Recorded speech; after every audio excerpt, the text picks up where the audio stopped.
সুনামগঞ্জে বাড়ছে হামের প্রকোপ। সদর হাসপাতাল উপজেলা স্বাস্থ্য কমপ্লেক্সে শিশু ওয়ার্ডে এখন পর্যন্ত 12 জন চিকিৎসা নিয়েছেন।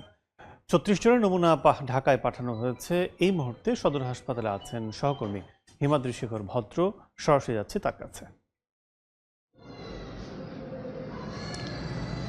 আমি আছি সুনামগঞ্জ সদর হাসপাতালের ডায়রিয়া ওয়ার্ডে। এই ডায়রিয়া ওয়ার্ডটিতেই মূলত হামে আক্রান্ত শিশুদের আইসোলেশন ওয়ার্ড হিসেবে ব্যবহার করা হচ্ছে এবং আমি এখানে কথা বলেছিলাম এখানকার নার্স এবং রোগীর অভিভাবকদের সাথে। তারা জানিয়েছেন যে এই হামের উপসর্গ নিয়ে তারা শুরুতে প্রথমে হাসপাতালে ভর্তি হন, তারপরে হামের নমুনা পরীক্ষার পরপরই নিশ্চিত হতে পারেন যে তারা হামে আক্রান্ত হয়েছেন। আপনারা দেখতে পাচ্ছেন যে ডায়রিয়া ওয়ার্ডের 518 নম্বর কক্ষটির আইসোলেশন ওয়ার্ড হিসেবে ব্যবহার করা হচ্ছে এবং এই কক্ষটিতে আসলে এখন পর্যন্ত আমার 4 জন এবং পাশের কক্ষে 4 জন, মোট 8 জন রোগী এখানে শিশু রোগী ভর্তি আছে এবং তাদের প্রত্যেকেরই বয়স 1 বছর থেকে 5 বছরের মধ্যে।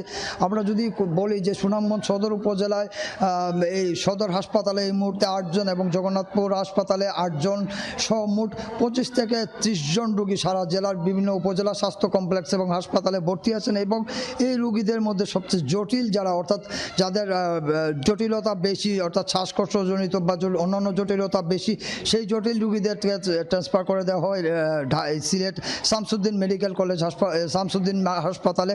আমরা কথা বলেছিলাম এখানকার ডাক্তারদের সাথে। তারা জানিয়েছেন যে এই মুহূর্তে সুনামগঞ্জে আসলে ঋতু পরিবর্তনের একটা মৌসুম চলছে, অর্থাৎ শীতকাল গিয়ে এখন গরমের মধ্যে মানুষ প্রবেশ করছে এবং এই যে ওয়েদার চেঞ্জ এবং আবহাওয়াজনিত কারণে আমরা এখানে শিশু রোগীর সংখ্যা প্রচুরভাবে বৃদ্ধি পেয়েছে এবং সেই রোগী থেকেই বেছে বেছে তারা নমুনা পরীক্ষা করার জন্য ঢাকা পাঠাচ্ছেন এবং ঢাকা থেকে পরীক্ষার পর নিশ্চিত হওয়ার পরেই তারা বলতে পারছেন যে কোন রোগী হাম এবং কোন শিশুটি হামে আক্রান্ত হয়নি। আমরা কথা বলেছিলাম এখানকার রোগীদের সাথে। তারা জানিয়েছেন যে এই যে সর্দি, জ্বর এবং কাশির মতো এবং শরীরে অনেক সময় ঘামাচি বা ফুসকার মতো উপসর্গ নিয়ে অনেক শিশুরাই এই হাসপাতালে ভর্তি হন এবং তখন তাদের কাছ থেকে হাসপাতাল কর্তৃপক্ষ নমুনা সংগ্রহ করে এবং সেটা ঢাকায় প্রেরণ করে। আপনি জানেন যে সুনামগঞ্জে হাম পরীক্ষা বা সিলেটে হাম পরীক্ষার জন্য কোনো ধরনের ল্যাবরেটরি বা উন্নত মানের কোনো ব্যবস্থা না থাকার কারণে প্রতিটি হামের রুগীকে আপনার ঢাকা থেকে সোয়াব পরীক্ষা করে